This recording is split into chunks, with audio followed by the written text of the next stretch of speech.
So we just saw that in our feed, and we thought would be a good lesson for everyone to understand how those types of ads kind of are a little bit confusing. So what I'll do is I'll break down line by line of what really happens in practice. So the first one, access to home equity, is a non-issue, so that's easy. Any refinancing will give you access to equity as long as you do have some equity in your home based on the appraised value. So there will have to be an appraisal done to look at the market value.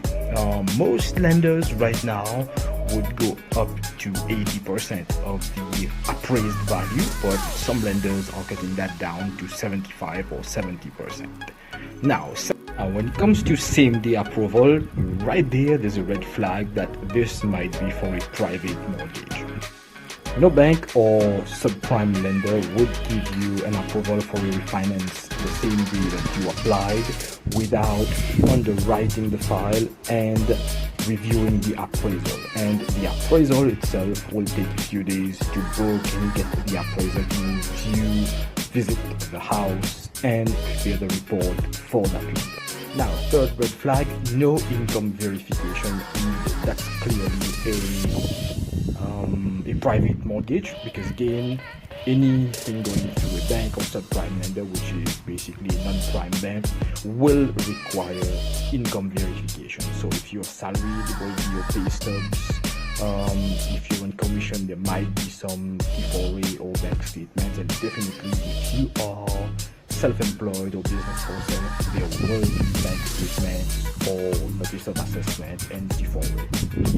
So clearly a red flag right there. Next one on the list is no minimum credit score. So let's understand that for most banks, prime and subprime, there is a minimum credit score, especially when it comes to refinance, because the mortgage amount will tend to increase, so there will be more risk for both the bank and the consumer, meaning you, and there will be more leverage in place right now. So there is the credit score factor is very important. For example, when we go to prime banks, they will start around 680, maybe even 720 in terms of credit score. When it comes to subprime lenders, they might do the occasional 500 or 550, but saying that there's no credit score is definitely a red flag, and that screams right now private mortgage to me.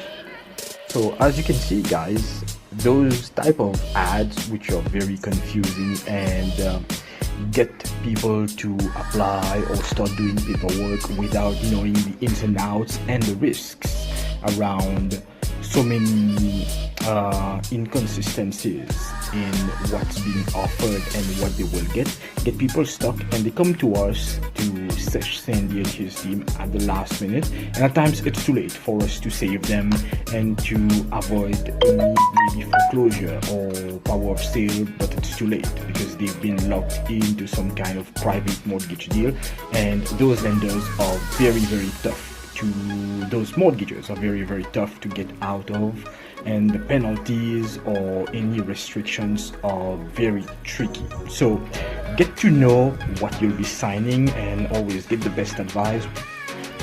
Long story short, we are here to help. We see lots of families coming to us scared and desperate, and we want to give you the best options so you can have your own house, pay off your debts, and live debt-free. And with the wrong advice, things can go south very fast, and there might not be any way to get out of debt and losing everything you worked hard for. So